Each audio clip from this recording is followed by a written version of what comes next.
Isang armed group na lamang daw ngayon ang binabantayan ng PNP Central Luzon. Ayon kay Police Chief Superintendent Edgardo Lada, Regional Director ng PNP Central Luzon, base sa kanilang ginawang validation mula sa Arayat, Pampanga ang kanilang binabantayang armed group sa kasalukuyan.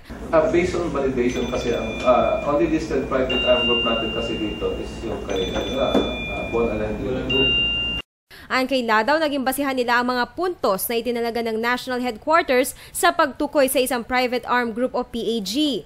Na-raid na natin yan, we conducted search warrant, implemented search warrant, nakiya sila ng baril, and there was a case filed against him. Yeah. So, on bail lang siya, include some of the arrested members. Kaya nakikita mo na nag-raid yung grupo, and probably because, alam mo, kandidato siya, hindi siya pwede.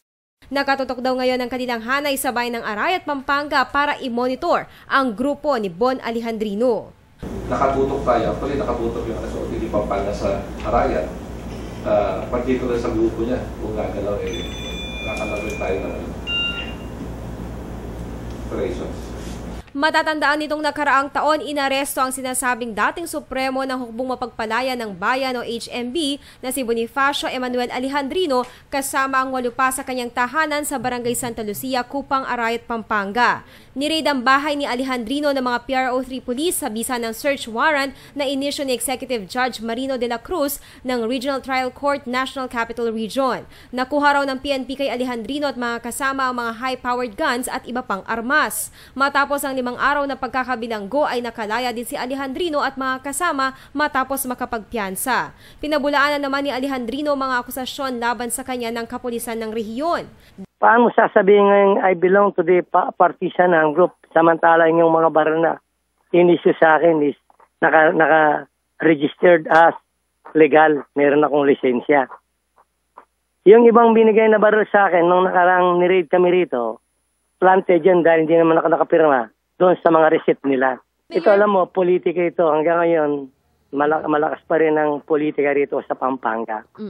Dapat daw maging malalim muna ang investigasyon ng PNP bago magpalabas ng anumang pahayag sa mga partisan armed groups. Mag-assess sila doon sa mga namatay.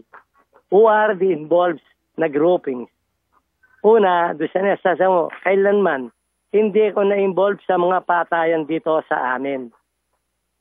Look at the records. Ang record ang magsasabi, ala pa ako rito sa Arayat, mahigit na 500 ang namamatay. Naghain naman daw ng motion to dismiss at motion to quash si Alejandrino sa mga kasong isinampa sa kanya. Isa naman daw sa gagawing hakbang ni Alejandrino bilang bagong halal na alkalde ng bayan ng Arayat na linisin ang pangalan ng bayan na minsan nang nakilala dahil sa karahasan at pamamaslang. Arayat will become one of the peaceful town in Pampanga. Ang adikain namin siyang mapayapa at maunlad na Arayat. Ang balak namin lahat ng armadong grupo na alaga ng mga kusino-sinong politiko rito, kung ayaw nila ng kapayapaan, hindi sila pwede sa bayan ko. Ako si Aislinn David, alerto alisto sa pagbabalita.